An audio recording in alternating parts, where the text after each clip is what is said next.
At this time, I'd like to call our December 2019 Planning Commission meeting to order.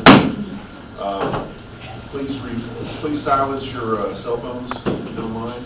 Amber, roll call, please. Tom Bledsoe, Logan Bridges, Phil Chancellor. Here. Anna Jacobs. Here. Matt Lazenby. Here. Marcus Marshall. Here. Warren McCoy. Here. Ronette Reese. Paul Blackwell. Here. Okay, the first order of business is citizens communication. What this is a time for anybody that would like to come speak about something that might be on the consent agenda or about something else that's not on the agenda at all. So it's just general citizens communication. Something you'd like to come forward, please do. Seeing no one, we'll move on to old business. As part of the old business, the first two items of Sutherland plat number 2B and the preliminary and the final plats have been withdrawn, so we'll do no further action on those and move on to item number 3, which is a warehouse distribution. It's recommendation to the city council for conditional use approval for commercial support use. It's PL 2019-584. Good evening. The first item on old business this evening is a request from Brett Basquin representing Hoco Realty Investments. They're the property owner. The property is located at 2230 Humphrey Drive in the Auburn Industrial Park. They are requesting conditional use approval for a warehouse distribution facility. There are 2 buildings currently on site. This larger building is about 6,600 square feet, and the proposed use is proposed to occupy the smaller building, which is about 6,000 square feet. As I mentioned, it's a warehouse distribution facility for non-durable goods.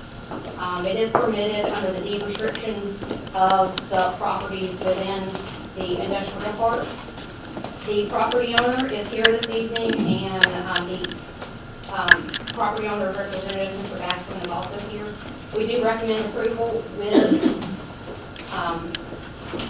staff comments. I was going to say the property, they would access the property by one of the existing 2 curb cuts, which you can't really see them. There are 2 existing curb cuts here and to the west of the property, and they will access the property by either of those. I did not receive any correspondence on this case, and I'll be glad to answer any questions you may have. Mr. Baskin? Happy to answer any questions. All right, this requires a public hearing, so at this time I'll open the public hearing. Anybody who would like to speak on this item, please come forward. Seeing no one, I'll close the public hearing and ask for comments, questions, or votes from the council. I move for approval, PO 2019-500, the Greens PDD amendment We're on the warehouse distribution. for warehouse. Oh, I'm in the wrong. Excuse me, I might jump to the Greens already. Anyway, I move that the 2019-584 warehouse distribution conditional use be recommended to council for approval. Second. I have a motion and a second. Any further discussion? All those in favor say aye. Aye. Those opposed say no. Motion carries. Item number 4, the Greens at Auburn. It's a recommendation of the City Council to amend an ordinance that previously we had approved the PDD designation. This is PL 2019-00500. Ms. Robeson. Yes, this is a request to amend an existing PDD. The property is approximately 253 acres in size, located along South College Street and Sandhill Road. The particular portion of the property in question is about 15 acres, and their request is to amend the ordinance by, amend the PDD by changing this portion that was previously commercial along this portion of South College Street to residential, and by doing so, adding 324 multi-residential units. I believe there will be 144 one-bedroom units and 182 bedroom units encompassed in 15 buildings. They will use the existing access that is off of South College Street that connects to an internal network of drives throughout the property. The new area of the commercial property, it will be reduced from 70 acres to just over 53.5 acres. And the total residential units will increase from the existing 924 to 1,248 units on site. As such, their density will also increase from 3.65 units an acre to 4.93 units an acre, but that's well under what they're allowed in that zone district, which is 9.5 units an acre. One point of interest, there is a greenway located on this portion of the property along Parkersonville Creek. And we have reached out to the property owners about possibly obtaining a greenway easement on their property to extend the city's greenway in that direction along Parkersonville. We do recommend approval and with staff comments. And their representatives are here this evening, and we'll be glad to answer any questions you may have. Representatives, do you have anything you'd like to say? Very briefly. Sure. My name is Hugh Jarrett. I work for the Lindsay Company. This development is about 10 years old. Since the time it was built, it's been full the entire time. We have about an $8 million rent roll. This year, we've had about $1,100 in vacancy loss. So in that's really good. That's the best thing we have across 40,000 units from here all the way to Oklahoma, Kansas. We have some older students, but this is not a student housing development. We primarily are offering workforce housing. People are coming from the technology park that's not very far, and just here, there, and yonder. So I know there have been in some towns a lot of development of a 4-bedroom, college deal, but that's not really what we have at this development, and we think it's going to be very successful if we're given the opportunity. Thank you. Thank you. All right, this requires a public hearing, so I'd like to open the public hearing for the Greens and Auburn PE amendment. Anybody like to speak? Come on forward. Seeing no one, I'll close the public hearing. Ask for discussion, motion from the commission.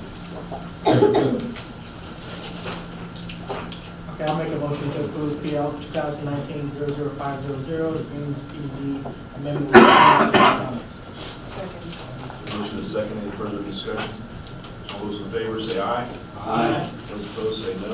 Motion carries. Okay, now we're going to move on to the consent agenda. During this consent agenda, we have includes the approval of meeting minutes for the packet meeting last month on the 12th of November and the regular meeting minutes on the 14th of November, plus 8 other consent items. So we'll ask, the first part of this is we'll ask if any of the commission would like to pull any of these items off of the consent agenda. Okay, so none. Mr. Scott. Yeah, I was just going to mention, you do have 8 items on your agenda this evening under consent: 2 annexation petitions, 2 bond extension requests, and 4 final plats. Again, if the commission wishes to pull any item for questions or discussion, you're welcome to do that. Otherwise, we covered all those items and packet pretty thoroughly on Monday. Yes, sir. Any further discussion or motion? Mr. Chairman, we've been over each of these items in detail in the packet meeting, and I move to approve the consent agenda, including the packet meeting minutes and the regular meeting minutes. Motion is second. Further discussion? All those in favor say aye. Aye. Those opposed say no. Motion carries. On to new business, item number 13. This is Northwoods, Weber Farms South Section rezoning. It's a recommendation of the City Council to rezone approximately 3 acres. This is PL case 2019-650. Mr. Kipp. Good evening, Commissioners. This is a rezoning request to rezone property that we've just consent agenda annexed into the city. Property that is annexed into the city by default comes in as with rural zoning district. So they're requesting to rezone from rural to DDH, Development District Housing. The property owner is Donahue Land LLC, and they're being represented by Brett Basquin from Foresight Group. The property is 3.03 acres and stands at the terminus of Whiskey Run Lane. Whiskey Run Lane is a fairly recent development that was approved called Weber Farm, Northwoods Weber Farm South. The staff is recommending approval. It meets the future land use classification of low density residential. And happy to answer any questions. And this is an aerial showing that property. Did not receive any citizen communication for this property.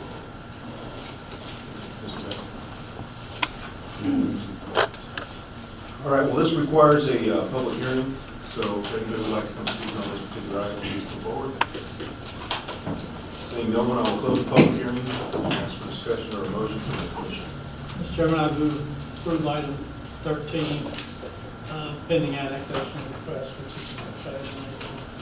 Well, we actually annexed it in the consent agenda, we're going to have a preliminary next, so. Yes, okay. So I have a motion to approve. Do I have a second? Second. Any further discussion on the motion? All those in favor say aye. Aye. Those opposed say no. Motion carries. Item number 14 is about the same property. This is a preliminary plat approval for this conventional subdivision. Mr. Again, same property, same owner, and same representative. Now that the property's been rezoned, or potentially rezoned to DDH, they're able to subdivide it into smaller lots. This is the proposed preliminary plat. It meets all the subdivision requirements, pending a few comments. And they would like to subdivide it into 6 single-family conventional lots, basically extending along Whiskey Run Lane. And there is a comment from Public Works seeking an extension of the cul-de-sac, or of a curb cut to the lands to the east that is currently in the county.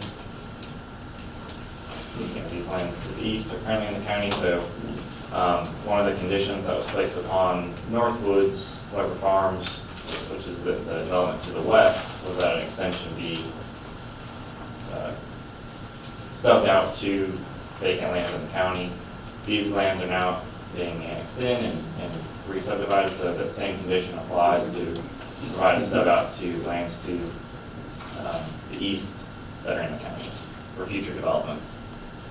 I'm happy to answer any questions. Okay, thank you. So this preliminary plat requires Mr. Baskin. Yeah, in regards to that, I want to show this exhibit that kind of shows the existing Weber Farm subdivision to the left. It also shows the cul-de-sac extension through there, and then it shows the adjacent property that was developed in the county. Now, that existing street is built to the intersection of that street, and so the property next door is currently a site condo in the county. That is a private street that is constructed to the intersection here now. And the problem you're going to have is that this road was installed and then this road was installed, but there's too much grade change here to connect the streets. It was never intended to, I don't think it's going to be feasible to achieve connecting there. The reason why it's utilized kind of the way it is right now is that what's shown up there is about all that can be sewered via gravity sewer. The rest of this stuff is unable to be sewered and is planning on remaining in the county as large 3-acre site condo lots. So if you scroll down a little bit more, that road that we're talking about is planning to tie in to the back of Canyon Ridge on that Sutherland Lane extension. That's part of what the condo plat shows and what was is intended, just so you have an idea of what is next door. So we are proposing to not have that stub, because I don't think it's really going to feasibly be able to be built and constructed correctly. So that's our request. So you have to answer any questions. The reason for the request for that stub out, why was that? Why was the stub out? Just to provide connectivity for future development purposes. Yes, sir. Can I add a couple of other comments to this? I'm down in Lane, but it's been a progression over about 6 months. We went in and graded the cul-de-sac because of the requirement on our temporary turnaround. I don't own the subdivision, so accommodating the neighbor where they could turn a school bus. There's been 23 houses built in 3 or 4 months there. To the west. To the west, on Whiskey Run and there. So we granted a temporary easement for that turnaround and graded that on our property, not their property. So we planned the cul-de-sac not to interfere with these large lots to the south. And then this didn't come from planning, this came from engineering. And so we kind of found out about it for the last 48 hours, and it's not practical to connect anywhere to these with the grades and the road that's been built. So I don't see the real, and these are much larger lots than what's in Whiskey Ridge. If you look at that, it's a good deal. And Whiskey Ridge is a $400,000 house. So this accommodates what they want and segregates a little bit of a large estate parcel we're doing next door. We sold a couple of them. So, Okay. now, news to us too.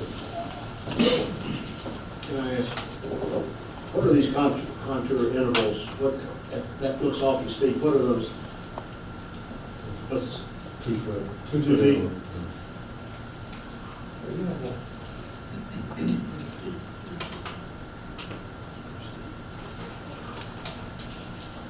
That's the city's GIS company. Well, this requires a public hearing. Let's go ahead and have a public hearing and then we'll go from there. Anybody would like to come speak on this particular item, this preliminary plat, please come forward now. Seeing no one, I will close the public hearing. Any further discussion on that? I would like a little more clarification on the state lots and the road, I guess to the east. You said it's a private road to the east, and that serves those estate lots. They're all 3 to 5 acres, with the exception of the 2 lots that back up. There's only like 1.5 acres there, so we can accommodate the cul-de-sac for the turnaround. I said school buses, it's garbage trucks, it's whatever the city turn around. And then that private road will connect in on to the bank, to the bank. So, engineering, are you recommending that you still out so that they can connect to that private road? What is engineering on that, engineering request? We made that comment prior to seeing this. Oh. Clearly, we can't regulate what's in the county, we're not aware of the condominium subdivision. I have not had a chance to talk to the county engineer to see if that's feasible. Now, obviously, the road doesn't have to tee into that road. Whiskey Run was already stubbed out to this property. So the expectation would be upon development of this property to the east, it would continue somehow. But we did not see this private street condo development Mr. Hayden just referenced. It's in the county, so. It's been built for over a year. It's not anything that's. But if it's a private road, And it already exists. Right, it is. but it's a private road, why, it would not,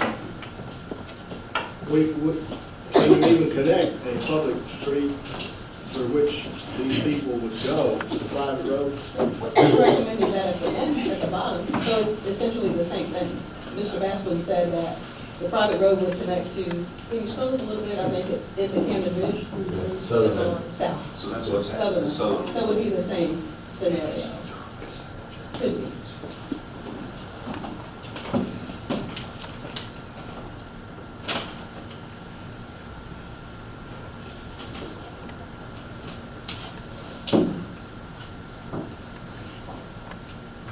You know, I'm, without further information from engineering, that is a pretty steep slope.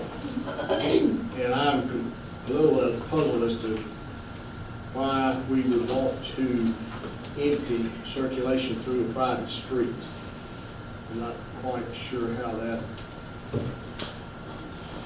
would work. It's not built to our standards, it's in the county now anyway, but I'm not sure I can fully support or wholeheartedly support the stub out at this time.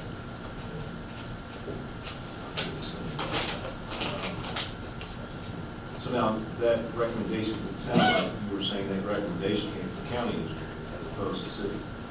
The recommendation was to continue the stub out that exists today, Whiskey Run, is stubbed out into this property. So it was, In that right here, is what you see this. right, that's what's going on. Oh, so that was your, To continue it instead of making the cul-de-sac, because it's stubbed out there now. There's a red outline on that screen. That's where the current temporary turnaround is for that road. That's where it's right there. But it'd be built as it's platted here, so it's expanded. Well, that's proposed. We're proposing to put the bulb, you know, we'll be moving 20 feet. Up there.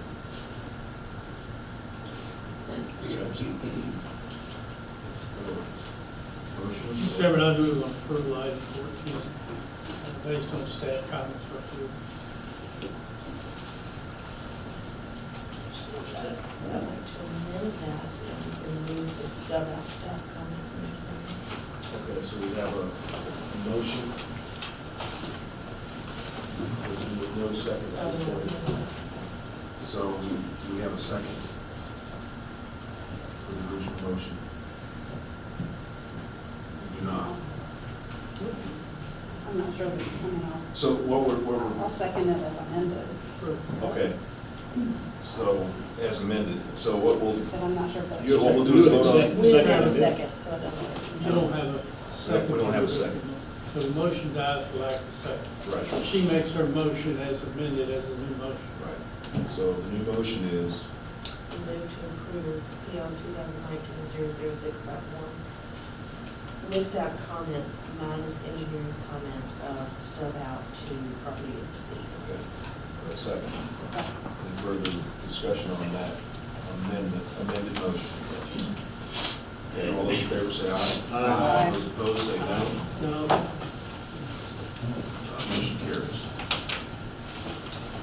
Okay, so the next item will be item number 15, which is the Walker Carlton subdivision, the dedication of Sarah Lane.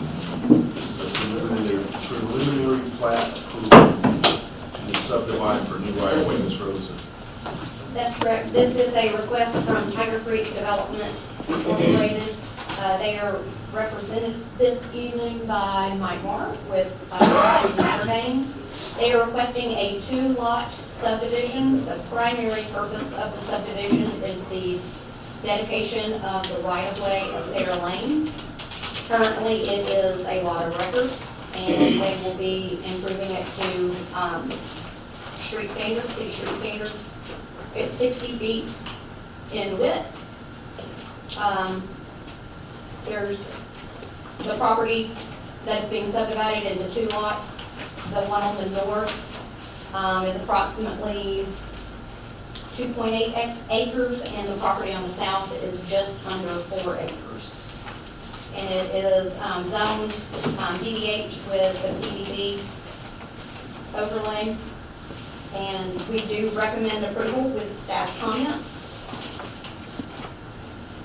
And I'll be happy to answer any questions you may have. So the representative, do you have anything else? Is there any questions you have? All right, well, this requires a public hearing for the PL case, case PL 2019-620. Anybody would like to come forward and talk about this particular preliminary plat? Seeing no one, I'll close the public hearing, ask for discussion or motion from the commission. I'll make a motion to approve PL 2019-620, Walker Colton subdivision location of Sarah Lane with all staff comments. Second. Have a motion and a second. Any further discussion on the motion? Seeing none, all those in favor say aye. Aye. Those opposed say no. Motion carries. Okay, let's see, we'll move on to item number, so item number 16, I don't know if that was on the regular agenda tonight, but that was the final plat, that was removed from the agenda. We'll probably see that next month in all likelihood. Okay. All right, so we'll move on to item number 17, which is the Brentwood subdivision, PL 2019-674. And it's a revised preliminary plat for residential, performance residential development. Mr. Howell. Yes, sir. All right, so this application is, like you said, a preliminary plat for the Brentwood subdivision. It seeks preliminary approval for subdividing 4 lots into 62 performing single-family homes, 2 open space, and 1 future development. And it consists of a combined 30.4 acres. It's in the kind of split between the DDH and CDD zoning districts, in between the extension of Champions Boulevard and the northern area of the Moores Mill subdivision. You can see here.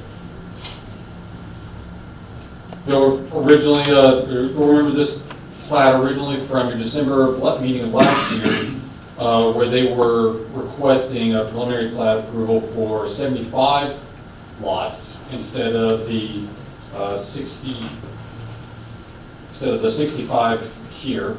Originally, their proposal included along this northern area, along Champions, a section of townhouses in the CDD zoning district portion.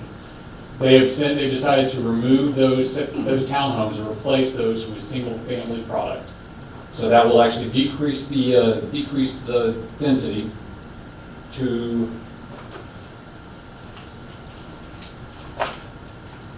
approximately 2.5 dwelling units an acre in the CDD zoning district, and then 1.5 dwelling units an acre in the DDH zoning district to the south. A couple of staff comments included the concern for open space. Open space requirements are split because of the 2 different zoning districts, so we combined the two requirements, which equals up to 8.7 open space acres, and the applicant's providing 7.6 acres. So one staff comment is requesting that they increase that by a little over 1 acre. In their original submission, this particular lot here, lot 20, was much smaller than it was, and was included in a much larger open space lot that surrounded the whole. And then second, the second staff comment to point out was the request to rename the road here Brentwood Drive to Bonnie Glen, to continue that right of way. During the original preliminary, there was a lot of discussion about connectivity between the subdivision to the west and then to the south.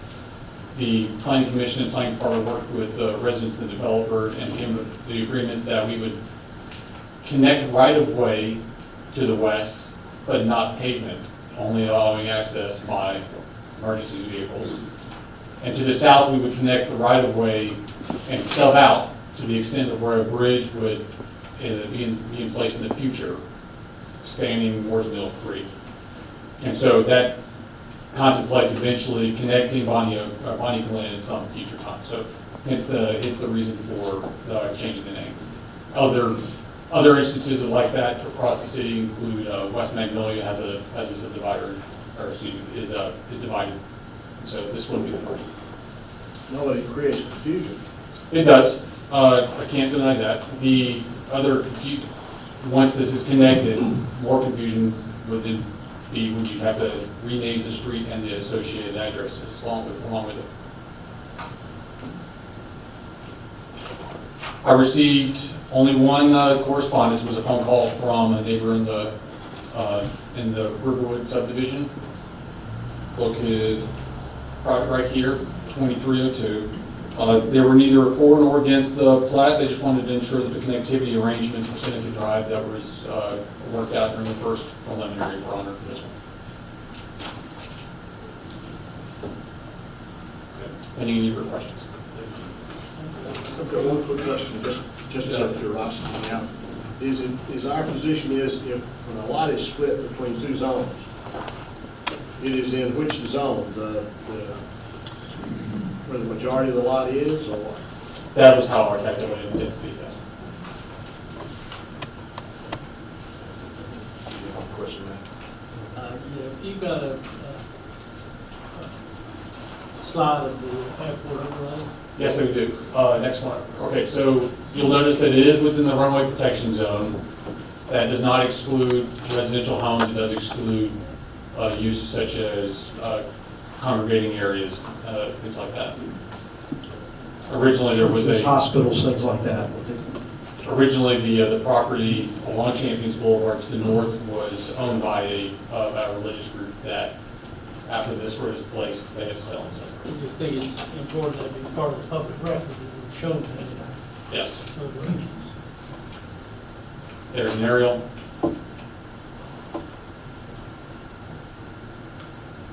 So until the connectivity happens on Bonnie Glen, potentially the only access will be off of Champions That's correct. Boulevard.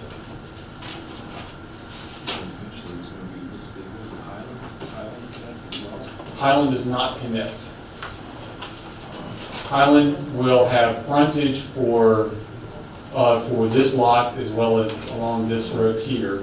However, there is no right-of-way Highland's a cul-de-sac. included in that. That's correct.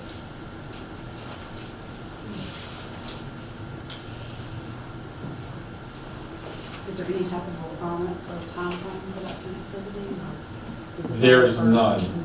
No, ma'am, it'll just be dependent upon when that property is considered to be developed. Whenever it develops is when we'll get our crack at it. Jay, Bonnie Glen, that is I know it's not paved, but it is a city road, city street, right away? Yes. Okay, so at some point in the future, depending on what happens on that hill, the bridge might be very valuable and appropriate. That's correct. Okay. All right, well, this case PL 2019-674 requires a public hearing, so I'd ask anyone who'd like to come forward and speak on this. And please state your name and address when you're done, sign in. Thank you. Hi, my name is David Erickson at 2302 Riverwood Drive. Had a chance to speak to you a good bit last year, and I appreciate Jay explaining. The neighborhood just wanted to ensure that the compromise that I thought was worked out for everyone stayed in place. We're good. Thank you. Anybody else? Seeing no one, I will close the public hearing and ask for any further discussion or motion from the commission.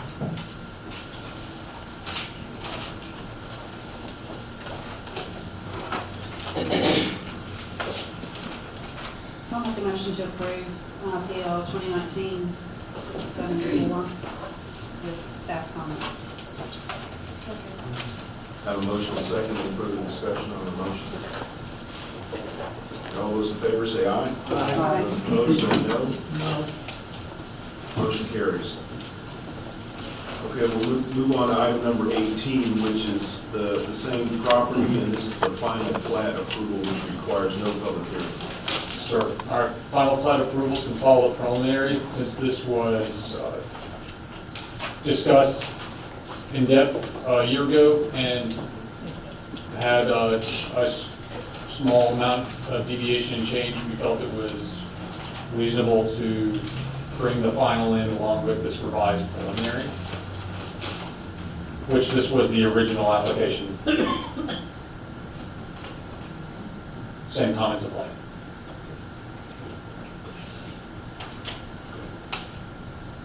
All right, so there's no public hearing here, so we need a discussion of motion. I move to approve PL 2019-006.4 for a final plat. With comments. Second. Motion is second. Any further discussion on that motion? All those in favor say aye. Aye. Those opposed say no. No. Motion carries. The next one is Owens Crossing. It's a preliminary plat approval for a 65-lot performance residential development, PL case PL 2019-659. Mr. Kidd. This is Owens Crossing, the preliminary plat. The request is for a preliminary plat subdivision consisting of 20 townhouse lots, 43 single-family detached lots, 1 open space lot, and 2 lots for future development. The property owners, the Owens Family Partnership LLC, they're represented tonight by Brett Baspin. The subject property is split zoned. The eastern half is DDH and the western half is CDD. A little bit of history on the property. You, not too long ago, approved a conditional use for townhomes to be located on the property, for which there was a pretty good turnout. And one of the conditions from that meeting, in the city council meeting, was that no connection shall be created for Owens Drive. This is the preliminary plat showing the proposed subdivision. You'll see that there is no connection along Owens to the development. The only connection that part of the development would take is from North Donahue Drive, and then another connection would be made at we already see it in the Cedarbrook, correct? Cedarbrook, serving this portion of the development. The proposed densities all fit along with future land use and the zoning district. The townhomes were again approved conditionally, so they're permitted there. Only received two citizen, one just questioning, and another, you have a letter, an email that was sent to us late this afternoon, talking about trying to have a better buffer. There's I believe it's 50-foot power easement that runs along the eastern property line. So that kind of precludes any ability to plant trees or have structures in that easement. Typically, we would require a 15-foot buffer between conventional and performance developments. In this case, because there's that power line and easement there, there's not really a way to require plantings. There's the plat, and this is just a zoom in of the townhome portion of it. Aerial, and I'm happy to answer any questions. And staff is recommending approval. Okay. Is there a representative here? Okay, so this requires a public hearing for use case PL 2019-659. So I'll open the public hearing. Anybody would like to come forward and speak, please do. Please state your name and you're done, please. Gary Cantini, 608 Owens Road. My biggest concern about this is on the townhouse side. Can you put the blow up townhouse slide on there?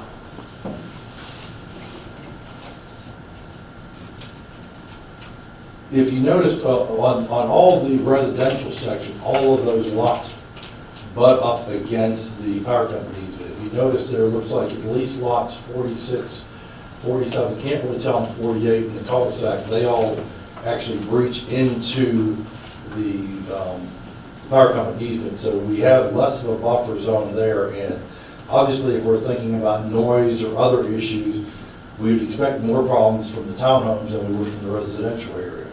Now, I don't know if it's a size of lot or something, why they couldn't be either twist this or just shorten those 2 or 3 lots at the end back there, because obviously they couldn't build a fence anything past the easement anyway, couldn't plant any trees or anything. I'm not really sure what benefit those property owners have by getting that additional land as part of their property. Personally, if I was to buy the property, I'd rather have my property dead end at the easement, therefore I don't have to worry about where's mine, where's theirs, or anything like that, or what I can build or what I can't. But like I said, just a little concern of noise, and as far as the potential from where that cul-de-sac ends, depending with the power company, that's mowed down pretty good. That gives you a pretty easy foot access across to Owens. And we have had crime problems in the past. As a matter of fact, I just seen somebody posted earlier this week in the Facebook group in the neighborhood that on the other end of the development, there was a break-in down at the parking lot of Hickory Park, and reading the post, with my understanding, they weren't the first one that had an issue. So I'm concerned that we've already got crime issues in the area. I'm just concerned about any county, even if it's just foot accessibility, we may have more problem people coming off Donahue through that short subdivision and then down here through the turn. The other thing is that I don't know if they would have to shorten those lots, if that creates a variance concern on the number of acres, but I did notice in the staff comments that the cul-de-sac on that section north from the residential coming off of Donahue is too large. They would have to be requesting a variance on that cul-de-sac if I read that right. So if there was potential, if these lots are too small or something, if there was another variance needed, it sounds like they've got to go to request a variance anyway. So I'm just wondering if the builder can speak on why the lot situated. I know obviously when they changed from the original was potential connectivity. They had another plan before that did not really show that townhouses in there. So I'm just trying to figure out how the townhouses have shifted a little bit there from the original plan versus the plan that actually came to council, commission back for conditional use, and then we know what's coming up now. So I don't know if builder representative can speak on that, on any of those questions. Well, we'll go ahead and do the public hearing first. Okay. That's pretty much all, yeah. Okay, thank you. Please sign it. Anybody else? All right, I'll close the public hearing. Any comments, Mr. Baskin?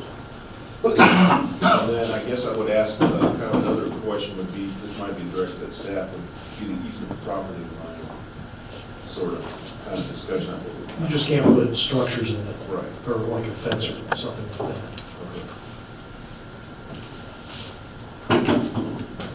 The previous plan that came showed connectivity to Owens Road. So that's that.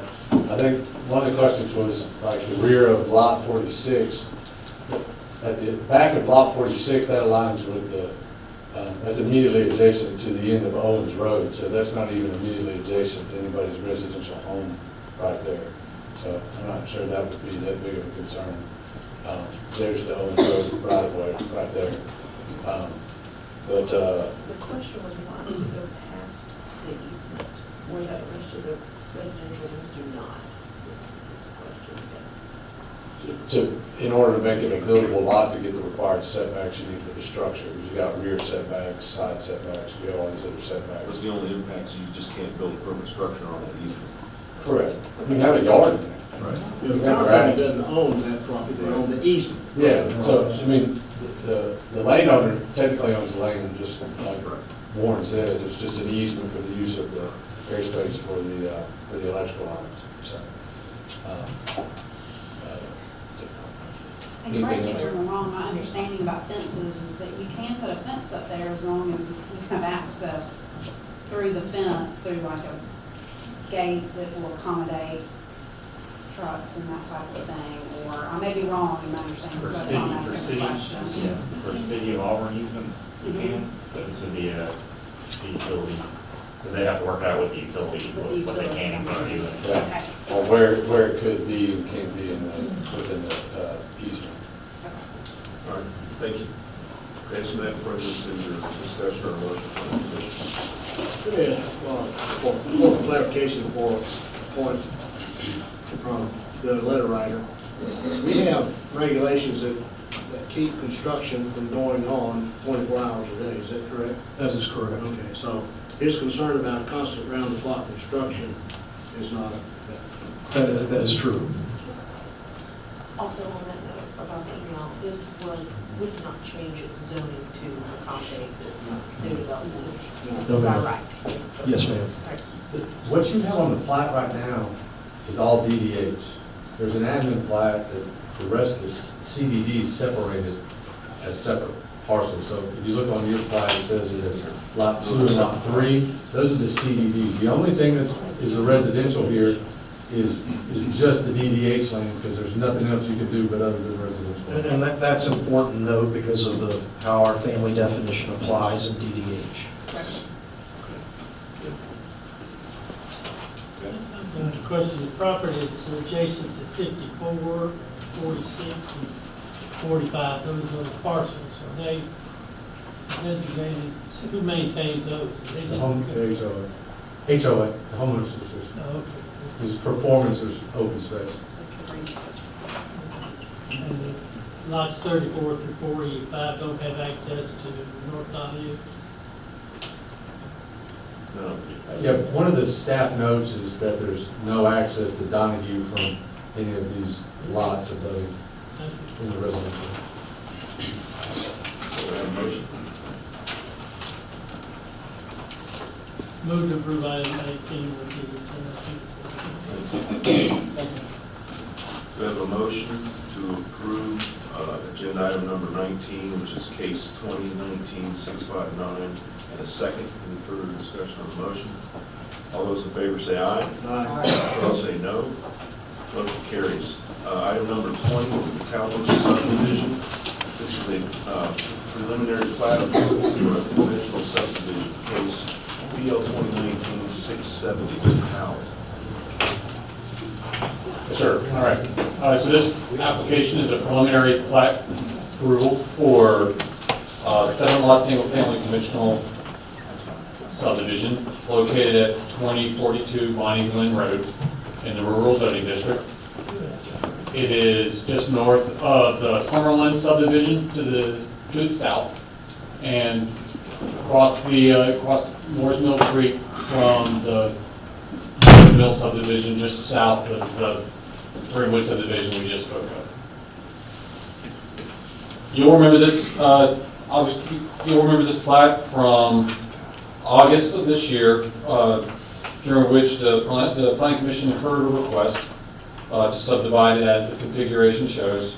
That request was denied, and after that meeting, you had an informational brief from Water Resource Management that discussed the requirements for on-site sewage and the considerations for determining the waivers as it was applied here. And last month, of course, you voted to rehear the subdivision this month. It's as configured as it was originally shown. The 7-lot conventional residential subdivision gives a density of a little less than a half dwelling unit an acre. Properties are proposing to use on-site sewage in lieu of connecting, which the waiver was requested and approved by the Water Resource Management Director. It'll take access from Summerlin down to the south off of this proposed new road, or extension of Talmadge Lane into the lots. This lot here on the northeast will maintain its connection to Bonnie Glen, its access off Bonnie Glen Road to the northeast. And any questions you might have? Thank you. Would any of the representatives like to speak? Just want to thank y'all for allowing me to be here in the case, and I want to thank the planning department and Water Resource Management. We've been working on this for quite some time. I'm here tonight representing my mom, is Eugene Talmadge, it's her property. She and my dad bought this 30 years ago, and it was their idea. They bought the house that's on the 7th lot of And it was their idea that hopefully someday some family members would be able to, you know, reside on the property. And so we bought some acreage, so we reside on another section, and then we have a grandchild that wants to reside there, so that's when we decided to try to subdivide it. Originally, it was landlocked, so it's just since someone became approved that we were able to get to the property. And I heard some people speaking earlier about the terrain and how sometimes the terrain is so difficult that it's just, you cannot see. I have a PowerPoint that shows the property a little bit, but I hate to take all the time with that. But let's see, is there a little thing? I don't even know how to work these things. Do you want to help me with that? I'm old school. Okay, there you go. Yes, that's good. Right, how do Oh, okay, good point, yeah. Okay, from our property line right here, this is a high ridge. And so if you go from this ridge to this point right here, it drops 50 feet in elevation. And then, after this point, this is the low point. Then it goes back up slightly and then goes another drop of 50 feet down to the creek. So you have this, you know, up and down. This property over here, this piece of property right here goes down to another creek on the right side, okay? So you have, if we were to try to connect the sewer, this would have to pump up to this point, and we would have to excavate through granite. It's all rock and granite, and I have pictures that show the creek and how it's just bordered by just huge slabs of rock. So you'd have to bore through this hill, probably, 6 to 10 feet to keep it so that it would go down. So the property just goes like this, and it's rock, real rocky. That's basically why we didn't want to have to connect with the sewer. It's just almost impossible, it's just not feasible. So we got permission, we worked with the city staff and the water resource management, and we had gotten permission and the zoning commission, gotten permission to stay rural with our 1 to 3 acre lots. And we meet the minimum, we meet all the requirements to have the on-site septic system. So that's what our idea is, just because of the feasibility of connecting the sewer. So we basically had gotten pre-approval by everyone to do it this way and to use on-site septic systems, but I think it was turned down last time. I didn't get a chance to talk last time, so I didn't know if it was, I think there was maybe misunderstandings or something. So anyway, we're just hoping that you all will, there's also something that we're not in the Lake Ogletree watershed, and we do have a minimum of 1 acre lots, and so you can get exceptions to the rule about connecting. The sewer is on the other side of the creek, about 40, almost 50 feet from our property line, and the home sites are very far away. These home sites, the home sites on the right are like 800, 900 feet from where you would have to connect, and so we're talking a great distance. It doesn't necessarily look that big there, but you're talking about, 1,000 feet from that, 50 feet on the other side of the creek. And then also you have to deal with going over the creek, and, that's not easy, and it's not pretty either. It's a real nice little creek, and, So anyway, we're just hoping that we can, that you might approve it this time. Okay, thank you. Thank you. Brings us to a public hearing, because this does require a public hearing, so I will go ahead and open the public hearing. Anybody like to come forward and speak on this? I'm going to tag team here. That's okay. Please I state just your want name to point and out- state I'm your sorry. name, My name is- address, and then please sign Okay, it. my name is Gregory Stick, I live at 2042 Underground. I just want to clarify that, or at least point out, or stress, even though, Auburn is known as the loveliest village in the plains, there's no plains in this area. It's all, it's more like mountains. And we really want to keep it that way. And that's really one of the main motivations for seeking to develop this with sewer systems on the land, rather than destroy that nature of the property by having to blast or whatever is going to be necessary to put in sewer lines and across Moore's Mill Creek. It's to maintain the character of the land. They're large lots. Where we live is on the same property. It's a large lot, it's 5 acres, and we had a minimum number of trees down. We didn't move any earth at all. So that's kind of what we had in mind for this development, to keep it kind of a woodsy sort of thing, with large lots when we had some little touch of country in the city. Okay? All right, thank you. Anybody else like to come forward? Seeing no one, I will close the public hearing and ask for any further discussion or motion from the commission.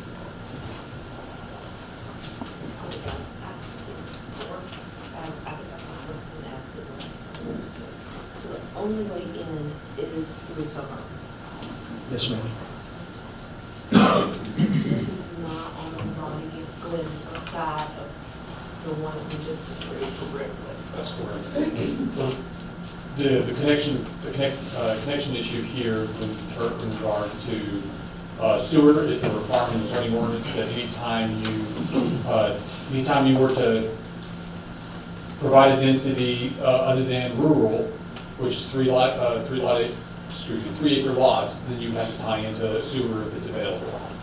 There are connections in the geographic area that could be connected into. There would be significant issues such as we've already discussed. One of the ways to prevent this from being subdivided further to allow for lots less than 1 acre to then inherit this septic opportunity is the fact that we maintain it in the rural zoning district. It's already non-conforming. It can't then be subdivided further. And that was the. Can we make that a condition of the plat? Yes. Yes. And it's not right now. I think it was in the zoning, the board of zoning, I think they did make that a condition. So the Board of Zoning Adjustment approved the request for that lot size variance under the condition that it maintained this configuration essentially in perpetuity. So Okay, so let's take care of that. anytime that they would come for a new subdivision, or if they provided a final plat that was in a configuration different from this, then that would be voided.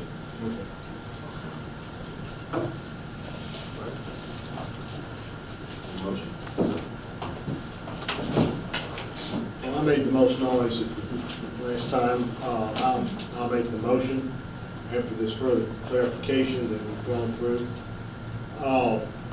I make a move that the PL 2019-670 Township preliminary plat be approved, subject to all, meeting all staff comments. I'll second. Motion is second. Any further discussion on that motion? Yeah, I intend to abstain because I understand the terrain problem, I understand the water resource director's position and approval. I just have problems with the concept, so I'm going to abstain. Okay, all those in favor say aye. Aye. Those opposed say no. All right, so 1, 2. 5 yeses. We're still good. You need 5 to approve a preliminary. Motion carries. Okay. Moving on to item number 20, now that I have the numbering scheme right. This is the Wright Street parking deck, case PL 2019-663. This is a recommendation to the City Council for conditional use approval for a parking garage. Ms. Robeson. That's correct. That is this is a request from the City of Auburn for conditional use approval for a road service use, the municipal parking deck. The property has frontage on Wright Street and North College Street. The rear portion of the property the property is 0.86 acres in size, and the parking deck property will be about 0.63 acres. It will take access off of Wright Street in the approximate location of the existing curb cut that's on Wright Street. In addition to the parking deck, the Auburn Baptist Student Center will occupy the bottom floor of the structure. The parking deck will serve downtown, approximately 359 parking spaces. And there is a sidewalk that connects from the parking deck in the rear portion of the deck up to North College Street through the temporary park use, which is the next item on the agenda. These are the proposed elevations of the parking deck. This is the Wright Street frontage. This area here is where the Baptist Student Center will go, and this is the entrance into the deck. There's an aerial of the property, and it will stop about right here. Wright Street does have a streetscape plan in place, so we will, the city, will be required to do some plantings and pedestrian lighting in that area. Did not receive any phone calls or correspondence on this case. Megan, no, she's changed locations. She is here if you have any additional questions that I may not be able to answer. We do recommend approval with staff comments. Okay, thank you. So this case PL 2019-663 requires a public hearing, so I'll ask for anybody to come forward if you'd like to at this time. Seeing no one, I will close the public hearing. Ask for any further discussion or motion. Motion on approval of item 20. Item 20. On staff comments. Second. Have a motion and a second. Any further discussion on that motion? Seeing none, all those in favor say aye. Aye. Those opposed say no. Motion carries. Item number 21, which is related to the previous item. This is Wright Street temporary park space. And this is a recommendation to the city council for conditional use approval for a public service use. It's an interim public park. That's correct. As I mentioned, the property has frontage on Wright Street and North College Street. This interim park use will occupy 0.23 acres along North College. There are design plans in the design phase right now, but the park would include something like a turf or a grass surface area and possibly landscaping throughout the area, maybe some umbrellas or sunscreens, the shades over the area to provide the little sun protection for pedestrians and people that are downtown. As I showed you earlier, the sidewalk does connect from the parking deck to North College Street. And of course, we recommend approval with staff comments, and the only comment from planning would be to subdivide that property. And that way, the park would be on its own property as well as the parking deck. And I will point out that it is an interim park use, and the downtown master plan does envision these types of parks on areas that are waiting to be developed. All right, thank you. Okay, this case PL 2019-673 requires a public hearing, so I'll ask for anybody who'd like to come forward to speak on this.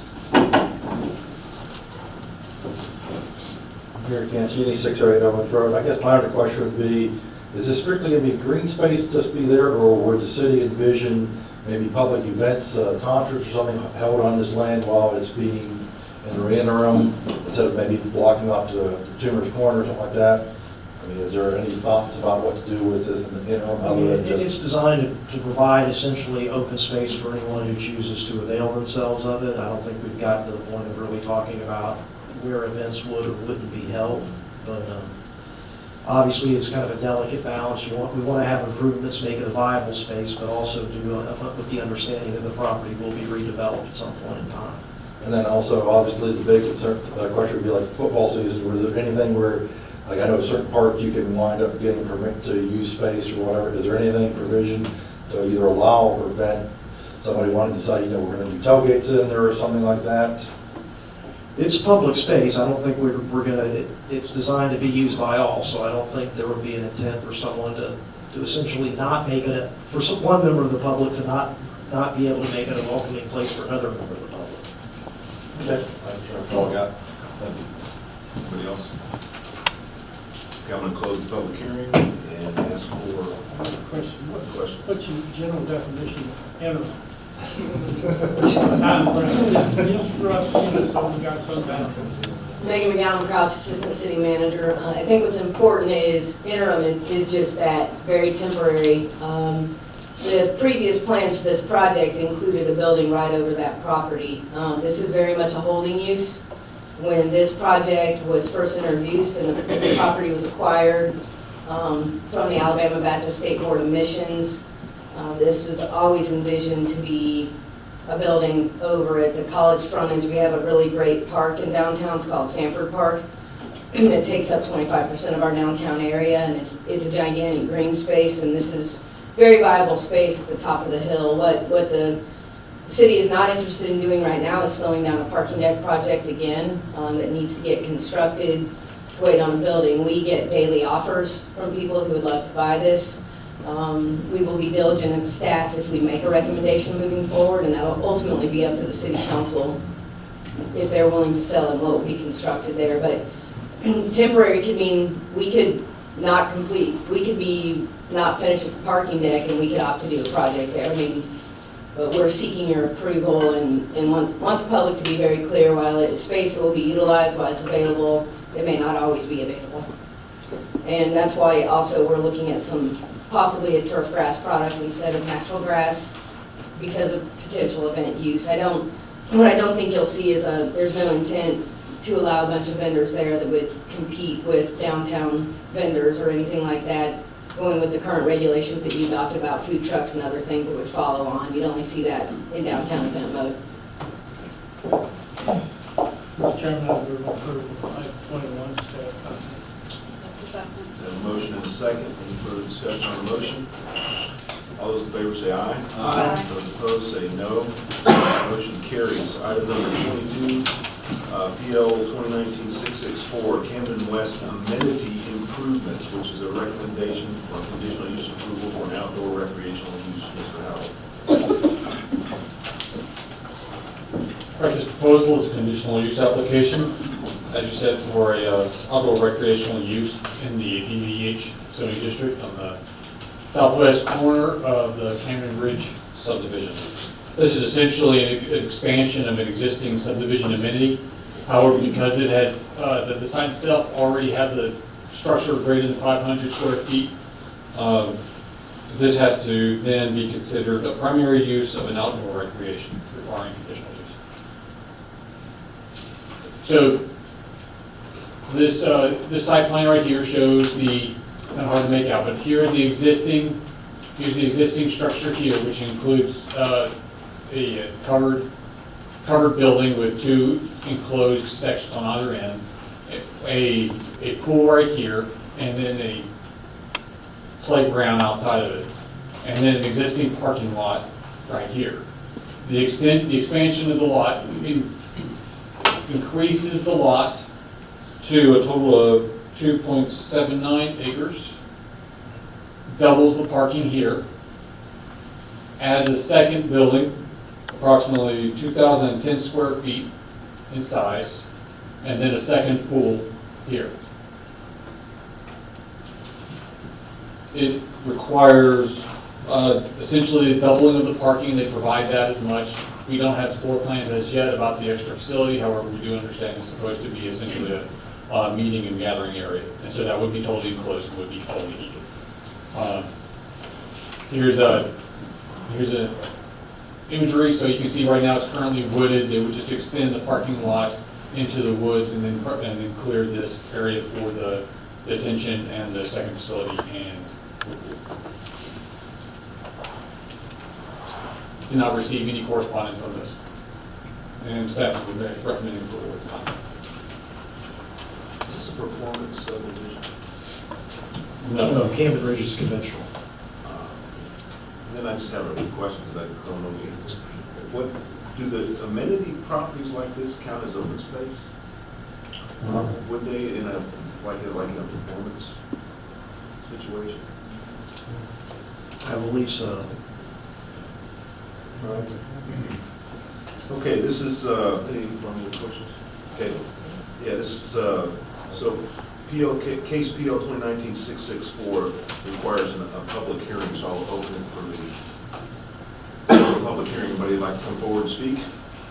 Seeing no one, I'll close the public hearing. Ask for a discussion or I'll make a motion to approve PL 2019-0664 with staff comments. you can ask a question. So are they gonna have two curb cuts, or are they gonna make it into one curb cut? Two curb Two, cuts. it will still be two. So do I have a second? Second. Motion and a second. Any further discussion? All those in favor say aye. Aye. Those opposed say no.